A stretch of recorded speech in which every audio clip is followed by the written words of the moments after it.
Entrepreneurship development institute of India ખાતે વિશ્વ યુવા કૌશલ્ય દિવસ નિમિત્તે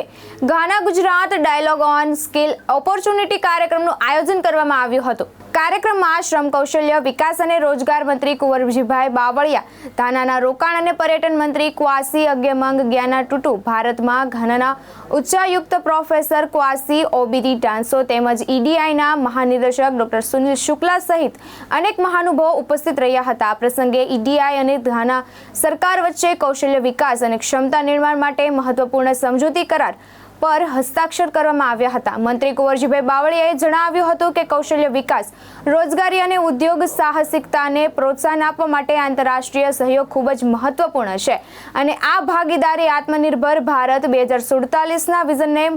મજબૂત બનાવશે। કાર્યક્રમ દરમિયાન નીતિ નિર્માતાઓ, ઉદ્યોગ જગતના પ્રતિનિધિઓ અને શિક્ષણવિદોએ કૌશલ્ય વિકાસ, રોજગાર અને વૈશ્વિક સહયોગના વિવિધ મુદ્દાઓ પર વિસ્તૃત ચર્ચા કરી હતી। આજે ઘાના અને ગુજરાત એટલે ભારત સરકાર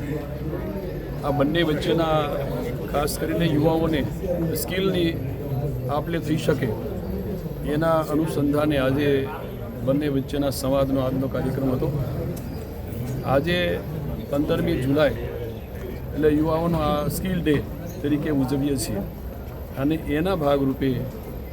ગુજરાતની અંદર કે દેશની અંદર અને ખાસ કરીને ભારત કે જેમાં દેશના વડાપ્રધાને જે રીતે યુવાઓને પ્રાધાન્ય આપીને કૌશલ્ય અને સ્કિલની બાબતમાં પોતે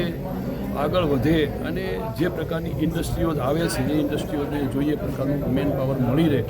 એવા ઉદ્દેશ્ય સાથે જ્યારે દેશના વડાપ્રધાન આદરણીય નરેન્દ્રભાઈ અને રાજ્યના અન્ય મુખ્યમંત્રી એ ખૂબ પ્રાધાન્ય આપી રહ્યા છે અને એને ધ્યાનમાં રાખીને આજે ખાસ કરીને ઘાનાના જે વાઇસ ચાન્સેલર અને એમના તેનું પ્રતિનિધિ મંડળ એ આપણી સાથે એમઓયુ કરીને આગામી દિવસમાં બંને દેશોના યુવાઓને એના કૌશલ્ય અને સ્કિલની આપલે થઈ શકે એવા ઉદ્દેશ સાથે આજનો આ કાર્યક્રમ હતો અને ખૂબ સારી રીતે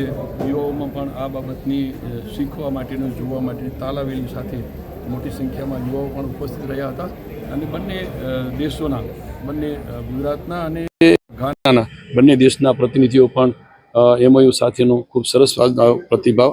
અશ્વિન લિંબાચિયા, દ્રષ્ટિકોણ ન્યૂઝ, અમદાવાદ।